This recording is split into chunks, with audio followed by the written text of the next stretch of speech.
ڕوودەکەم ئەو کەسانەی حاشا لەو ڕیبەڕێستان ئەو نێرانەی کە پێیان دەوترێ پیاو، ئەو نێرانەی کە ژنی خەڵکی هەڵدەگەڕێنەوە، ئەو خیانەتکارانەی کە لەگەڵ خێزانی خەڵکیدا بینیان هەیە، پەیوەندی و خۆشەویستیان هەیە، ئەوانە سیفەتی پیاوەتیان تیان هەیە دوو لە ڕیبەڕێستان نێرن، ئەوانە پێیان دەوترێن نێرەکان، چونکە پیاو تەماحی ژنی خەڵکی ناکا و لەگەڵ ژنی خەڵکا نابێت. پێیان دەڵێن پێغەمبەری خوا صلی الله علیه وسلم پێتان دەڵێت لعن الله من خبب امرأة على زوجها رواه مسلم.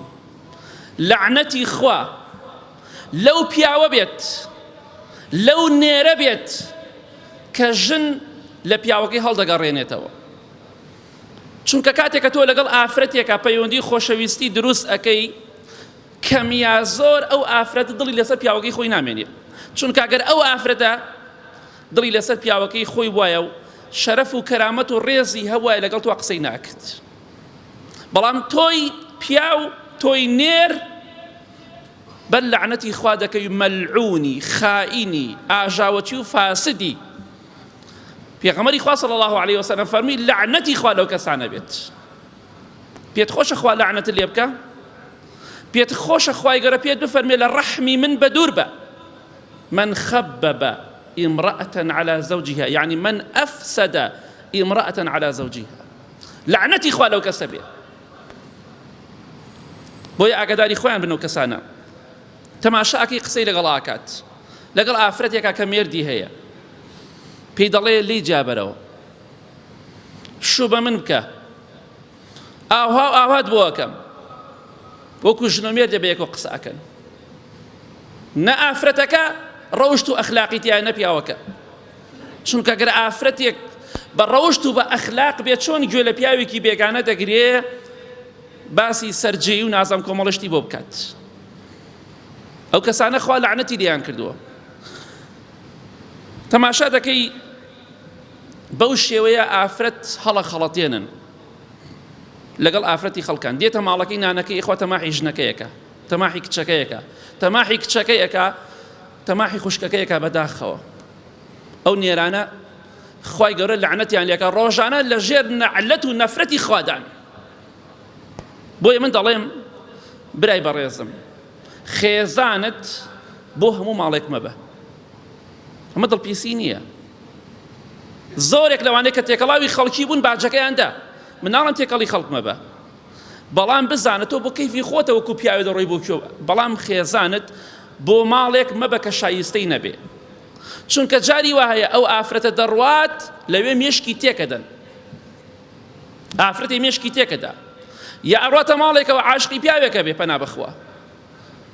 جارێ تۆ نازانی ئافرەتەکە وایە بەو شێوەیەیە، ئافرەت زۆر خەڵەتێ، پیاویش لەو ئافرەت لاواسترە. بۆیە تێکەڵی هەموو کەسێکیش مەکە، ئاگاداری خۆت بە، زانیت بە کەڵک نایە، جاری دووەم مەڕۆرە بۆ ماڵی، تەواو کۆتایی پێبێنە. زانیت تەقوای تیان نییە، ماڵێکی خراپن، هاموشۆی مەکە. جا بۆیە ئەو پیاوانەی کە بە قسەی درۆ ژنی خەڵکی هەڵدەخەڵەتێنن، وعد و پەیمانی پێدا، وات بۆکەم وات بۆکەم، لە کاتێکە هەر هەمووشی درۆیە و وعدی درۆیە، هیچی ڕاست نییە. ئەوانە خەڵکی دەخەڵەتێنن، خوای گەورە نەفرەتیان لێ دەکات. جا بۆیە هەر پیاوێک لەگەڵ ژنی خەڵکا بێ باسی عەلاقە و خۆشەویستی و پەیوەندی لەگەڵا بکات، چ جای زینا، با زینا ناکەم پەنا بخوا، ئەوەی زینا بکە ئەوە هەر باسی مەکە. ئەوانەی کە ژنی خەڵکیان تێکداوە، ژنەکەیان سارد کردوتەوە لە پیاوەکەی، ئەوانە لعنەتی خوایان بەرەکەوێ ڕۆژانە سەعات بە سەعات لە ژێر نەفرەتی خوادان. بۆیە بگەڕێنەوە بۆ لای خۆتەوە بۆ بکەن، خوای گەورە غەزەبتان لێگرێت. باش گوێ بگرن، ئەو ژنە خیانەتکارانەی، ئەو ژنە بێوەفایانەی کە پیاو لە خێزانەکەی هەڵدەگەڕێنەوە، پێی دەڵێ تەماشاکەی ئەو پیاوە مێردێکی هەیە، ئەم ژنە هەڵی گەڕانەوە، ئەڵێ ژنەکە تەلاقدە، لێی جیابەرەوە، من قابیلی تۆم نەک ئەو، من شت بۆ پێ بکەم ئاوا ئاوات بۆ ئەکەم. دوو لە ڕیبەڕێستان کە شەرم و حەیا نەما ئابە و جۆرەی بەسەرادێ. مێردی هەیە باسی زەواجی لەگەڵاکە، مێردی هەیە باسی ئەوی پێکات شووی پێ بکات. لە کاتێککە ئافرەت تەلاقیش درێ نابێ هەتا عیدەکەی تەواو بێ نابێ باسی زەواجی لەگەڵا بکرێ. ئەم هێشتا مێردەکەی لەگەڵایەتی باسی زەواجەکە ئاوا ئەکەین لە شایەکە و ئاوا مارەیە بڕین و ئاواکەین ئاواکەین. ئەوانش پێغەمبەری خوا چیان پێ فەرمێ صلی الله علیه وسلم ئەو ژنە بێوەفا و خیانەتکارانە.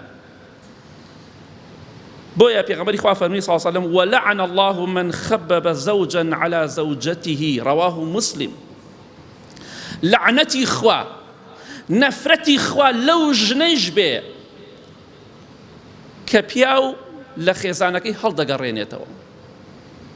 کەواتە ئەو ژن و پیاوانەی کە خەریکی عەلاقە و خۆشەویستی و دڵداری و عەشقایەتی و ئەوینن لەژێر لەعنەت و نەفرەتی خوادان. بۆیە ئەگەر لە خوا ترسی بگەڕێرەوە لای خوا، خوایە خۆت شاید بە ڕامگەیاند، چەندەها جار ڕامگەیاندوو. لەعنەتی خوا لەو ئافرەتە بێ پیاوێک سار دەکاتەوە لە خێزانەکەی، پیاوێک هەڵ ئەگەڕێنێتەوە لە خێزانەکەی، پێی دەڵێ ژنەکە تەلاق دە خۆم شوت پێیەکەم، منیش تەلاق لە پیاوەکەم وەرەگرم. ئەی مەلعون، هەردووتان مەلعونن، هەردووکتان.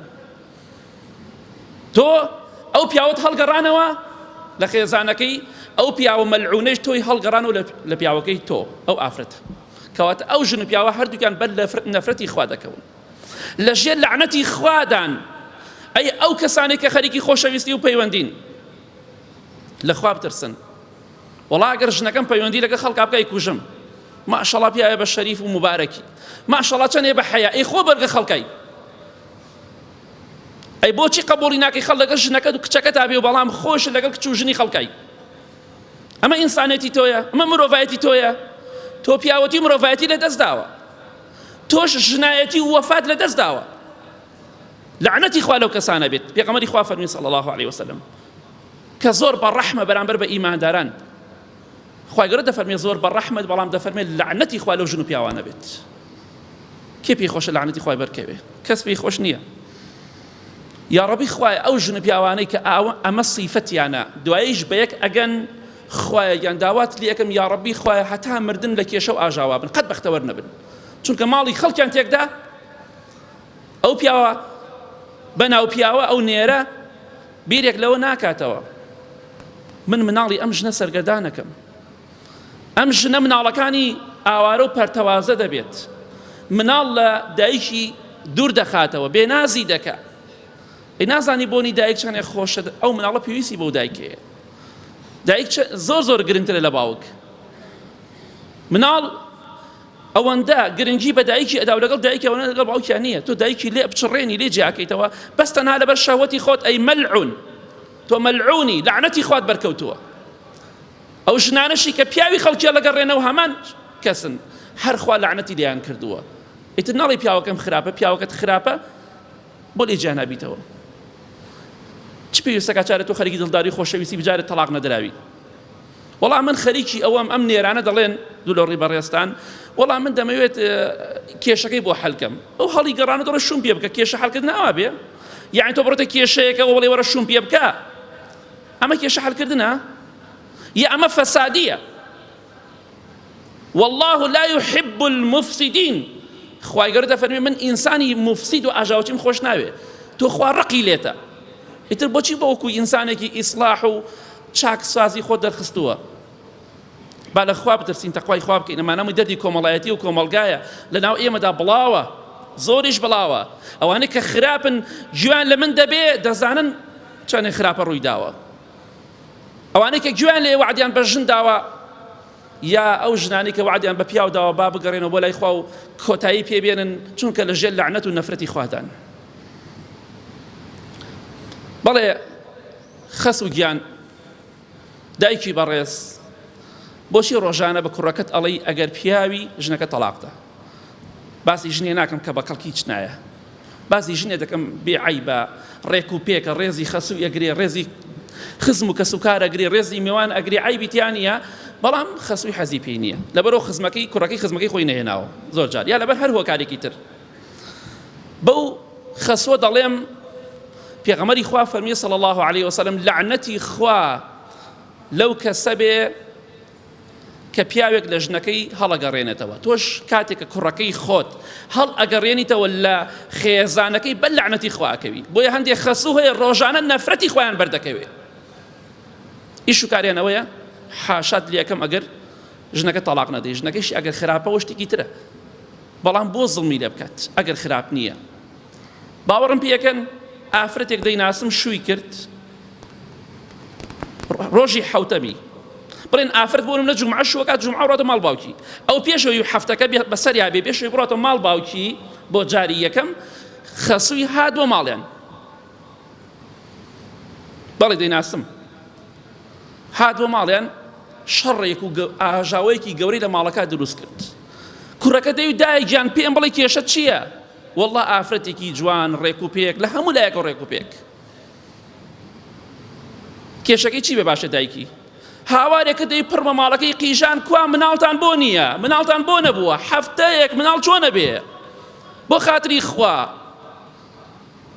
ئاخری دوای دووسێ مانگ پێی تەلاقدا بۆ مناڵتان نەبووە هەفتەیەک مناڵ نەبێ بە هەفتەیە شتی وا بووە بە قسەی ئەو دایک و باوکانە مەکەن کە ژنەکەت باشە و ڕێک و پێکە بە قسەی هیچ کەسێک مەگە تەلاقی دەی بەڵام ئەگەر خراپ بۆ شتێکی ترە نەگونجای لەگەڵیدا من باسی کەسێک دەکەم کە عیبیتیانێ و ڕێک و پێکە بەڵێ بەڵام تۆ بە کرێنەی گیراوی پیاوێکی بێگانە بە کرێنەی گیراوە بێژنی خەڵکی هەڵگەڕێنێتەوە بڵام کێشەی بۆ حەلەکەم لە پیاوەکەی هەڵیگەڕێنەوە ئیشی تۆ نییە و ئیشی کەسوکاری ژنەکەی ئیشی تۆ نییە تۆی خیانەتکار تۆی مەلعون ئیشت ئەوە نییە کە ژنی خەڵکی هەڵگەڕێنیتەوە کەس پرسی بە تۆ نەکردەوە کەس بە تۆی بەکرێ نەگرتووە تۆ قچێ بەسەر کێشەی خەڵکەوە ئەگەر ئەو ژنەش تۆزی عەقڵێ بێ کێشەکان بە کەسوکاری خۆی دەڵێ بەڵام بە تۆی ناڵێ بەڵام دوارە ئەی دیارە ئەویش وەکو تۆ مەلعون خیانەتکارە بۆی ئەو شتە دەکات کەواتە ئاگادار بە دەبینیت خەسوو ئاوا دەکات لەولاوە خزمێکی تری دێ ئەڵێ ئەوە پیاوەکەت بۆ شت بۆ ناکە ئەوە باشە بۆ ئەوت بۆ ناکە یعنی تۆ ئەوە قیمەتت نییە لای ئەمەد بۆ بکات ئامد بۆ بکات یەک ڕۆمانێ فڕێداتە ماڵەکە و ئەڕوات یعنی تۆ ئەوە قیمەتت نییە وەڵڵی من لە جیاتی تۆ بم حەیە پیاوەکەتە بم وەڵڵی لە جیاتی تۆ بمە چما باوکم ئەتۆرێم بۆ لە ماڵ باوک تا تیکەی نانی بیخۆی لە کاتێکە پیاوەکەش بەخوا عیبیتیانێ فەقیرە داماوە بەس کاکە جارە دەستی کورتا مشتێکی پێ ناکری یەکی پیاوچاکانی تابعین ئیمامی ئەبوو مسلیمی خەولانی دەفەرمێ ژنێکم هەبوو زۆر ڕێک و پێک و ئیماندار بوو یعنی جاری وایە بە یەک قسەیەک بە یەک تەلەفۆنیە بە یەک بینینی ئەو ژنە هەڵەگەڕێتەوە لە پیاوەکەی عیبیشیان نییە چەندەها ساڵ خۆشەویستی و ئیحترام و ڕێز لە پڕێکە بەختەوەری و ئیحترام و ڕێز هەڵەگەڕێتەوە بە بینینێک بە تەلەفۆنیە بە قسەیەک بۆ خراپە و بەدبەختی و خراپەکاری دەفەرمی هاتمەوە بۆ ماڵ ئیمامی ئەبوو مسلیم دەفەرمی هاتمەوە بۆ ماڵ سەلام لە ژنەکەم جواب ناداتەوە قسەی لەگەڵاکەم جواب ناداتەوە تو ڕێیە بێتاقەتە وتم بەخوا ئەمە قسەیان بۆ کردووە ئەمە لە سەردەمی سەحابە تابعینە ئەبێ ئەمڕۆ چۆن بێ قسەیان بۆ کردووە وتم چییە وتی بڕۆ لای ئیمامی معاویە ڕەزای خوای لێ بێ خەلیفە پێی بڵێ با خزمەتکارێکم وتانی بەخوا مە تاقەتی چێشت و نانوشتم نەماوە ئەم هەموو شتە بە من ناکرێ ئەمە ئافرەتێک قسەی بۆ کردووە ئەبوو مسلیمی مێردی تۆ دەستی زۆر ئەڕوا پیاوێکی بەڕێزە هەموو کەسێ ڕێزی لێکرد هەر چوار خەلیفەکە ڕێزیان لێکرد ڕزای خوای پەروەردگارێ نەبێ هەر چوار خەلیفەکە ڕێزیان لێکرد سەحابە تابعین ڕێزیان لێکرد پیاوێکی زۆر بەڕێز و ڕەحمەتی خوای لێبێ بەڵام بەدەست ئەم ژنە گیری خواردووە بەڵێ وتی بڕۆ با خزمەتکارێکم وبێنێ بەخوا مە تاقەتێکی شوشتم نەماوە وتی واللهی قسەیان بۆ کردووە یەکسەر دوعای کرد خوای گیان اللهم من أفسد علي امرأتي فأعمي بصرها خوای گیان هەر کەسێ ژنەکەمی هەڵگەڕانەوە ژنەکەمی خراپ کرد یا ڕەبی خوایە هەردوو چاوی کۆرکی زانیش ئەمە ئیشی ژنە ژن قسەی وە کردووە ئەو ئافرەتەش لە ماڵی خۆیان نابوو ئێوارە چرایان هەڵکرد وتی ئەو چراکەتان بۆ کوژانەوە وتی وەڵا دایگیان چرامان نەکوژانەوەتە وتی وەڵڵی چاوم لە دەستدا هەردوو چاوی کۆر بوو لەوێ دوعای دەکرێت هەردوو چاوی کۆر بوو بۆیە تۆش ئاگادار بە ئەی خیانەتکار دووری مەگرە ئەو کەسەی دوعات لێ ئەکا ئەڵێ خوایە هەر کەسێ ژنەکەمی هەڵگەڕانەوە هەر کەسێ پیاوەکەمی هەڵگەڕانەوە دوعات لێ بکە خوای گەورە لە دنیا و قیامەت ڕسواتەکەت ئەو ژنە هەردوو چاوی کۆر بوو وتی واللهی ئەبوو مسلیمی خەولانی دوعای لێم کردووە تخوا با بچین بۆ لای چون بۆ لای وتی تو خوا گەردنم ئازاب کە بەخوا من ژنەکەی تۆم خراپ کرد دوعام بکە خوای گەورە چاوم چاکاتەوە دوعای کرد خوای گەورە هەردوو چاوی چاک کردەوە. بەڵام نە ئێمە ئەبوو موسلیمی خەولانین ئەوەندە بە تەقوابین کەواتە ئاگامان لە خۆمان بێ با لە خوا بترسین. ئەو کەسانی کە ژنی خەڵکی هار ئەکەن خراپی ئەکەن مێشکی تێک ئەدەن با لە خوا بترسن ئەوانە بەر لەعنەتی خوا دەکەون چونکە ژن خراپ دەکەن. ئەو ژنەوالەکەن دژی پیاوەکەی بوەستێ ئەو پیاوالەکەن دژی ژنەکەی بوەستێ ئەو خەسوانەش با لە خوا بترسن ئەگینا خوا ڕۆژانە نەفرەتیان لێ دەکات. یا ڕەبی خوای لە گوناهکانمان خۆشبی لە گوناهی دایک و باوک و مردوەکانمان خۆشبی خوای ئەگەن کۆمەڵگامان لەم فاسد و خائین و ناپاکانە پاکەیتەوە یا ڕەب العالەمین هیدایەتیان بدەیت.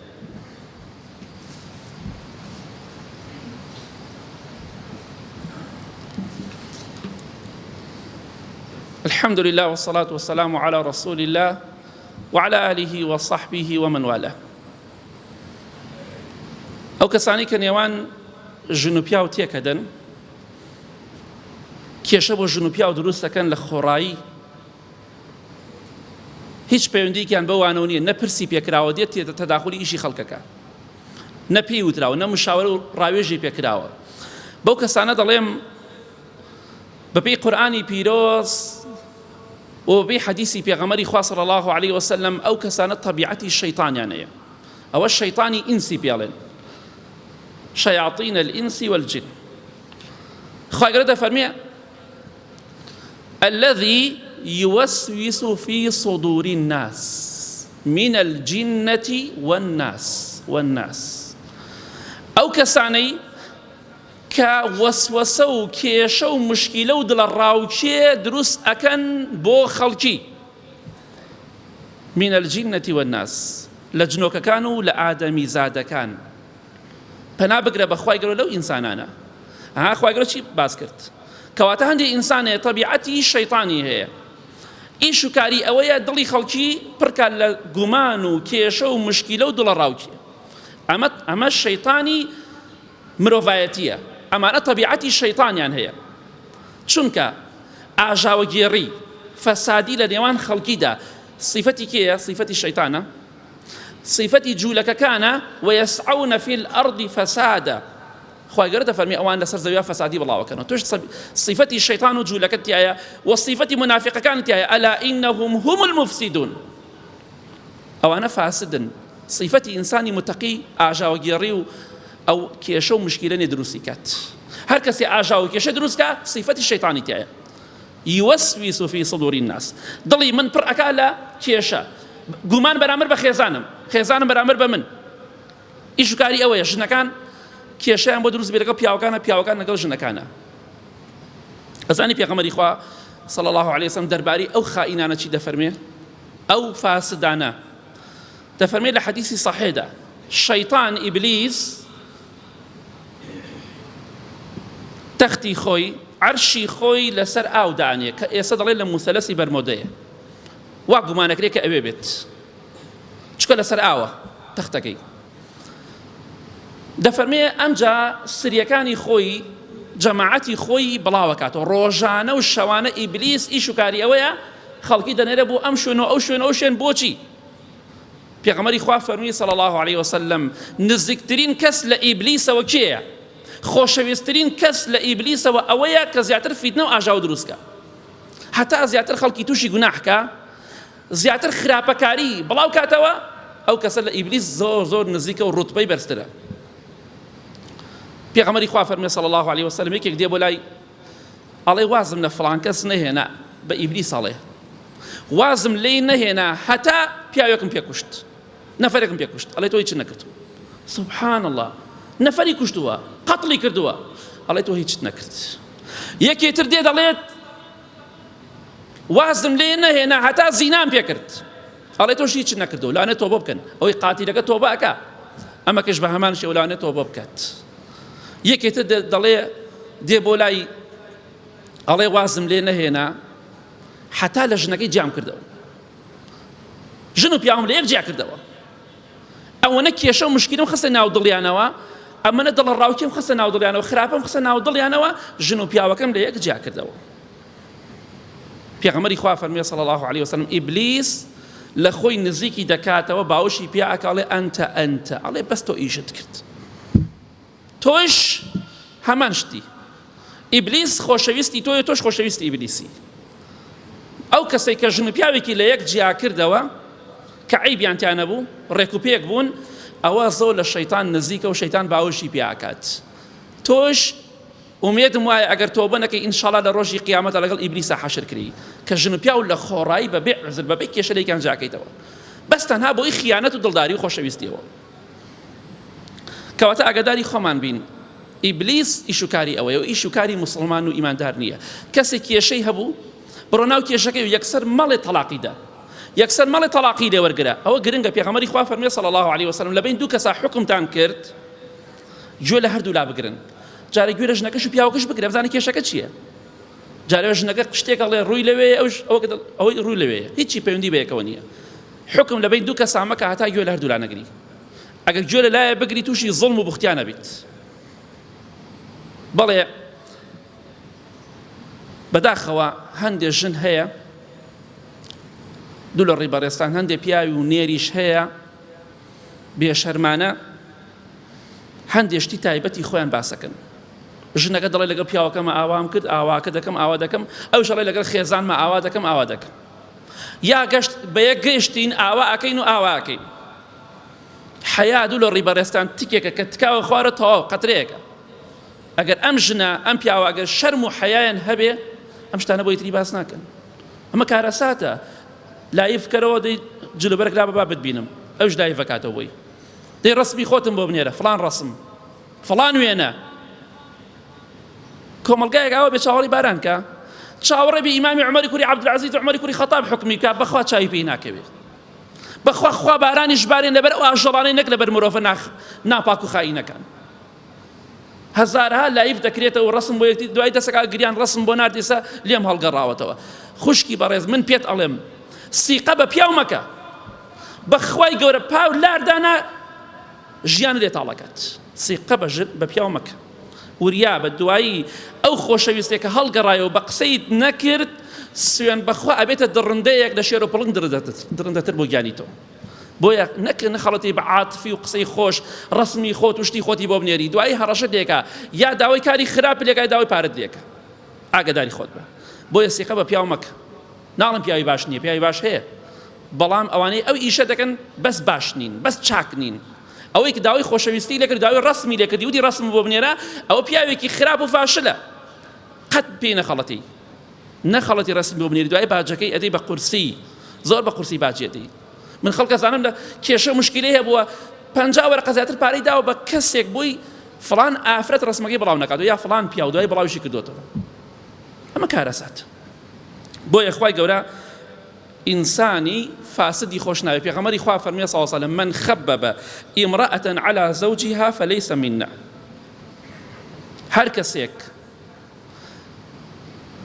ژنێک لە پیاوەکەی هەڵگەڕێنێتەوە لە ئێمە نییە جاری وایە ئەو ئافرەتە عیبیتیان نییە پیاوەکە تەلەفۆنی بۆکە ئەو نامەردە دوو لە ڕێبەڕێستان ئەو ناتەقوایە ئەو خراپەکارە کە نەتەقوای تایە نەپیاوەتی تایە نەغیرەتی تایە دوو لە ڕێبەڕێستان تەلەفۆنی بۆ کاڵێ لەگەڵیان نەخەوی پێت ئەڵێم لەگەڵیان نەخەوی لەولا شەوە مەلایکەی خوا هەتا بەیانی لەعنەت لەو ژناکە بە قسەی ئەم پیاوەکە پێت ئەڵێم تەلاقی لێوەرگرە ئەوانە سیفەتی پیاوەتیان تیانی حاشازری ئەگەر ئینسانی مرد شتیوان ناکە ئینسانێک کە مەردایەتی لە دەست بدا نامرد بێت و لە ڕێبەڕێستانە ئیشانە دەکە لەگەڵیان نەخەوی ئەمەش ئەوە فەقیرە چێ بە قسەیەکە داوای تەلاقی لێ بکە لەولا شەو پێغەمبەری خوا فەرمێ صلی الله علیه وسلم هەر ئافرەتێک بەبێ عوزر داوای تەلاق لە پیاوەکەی بکە بۆنی بەهەشت ناکە ئەم بەدبەختە بەر نەفرەتی خواکەوێت لە بەهەشتیش مەحرومە بێت بەر خاتری جەنابی دوایش کە تەلاق دەدا ئەم جاڵەڵم تۆم بۆ چییە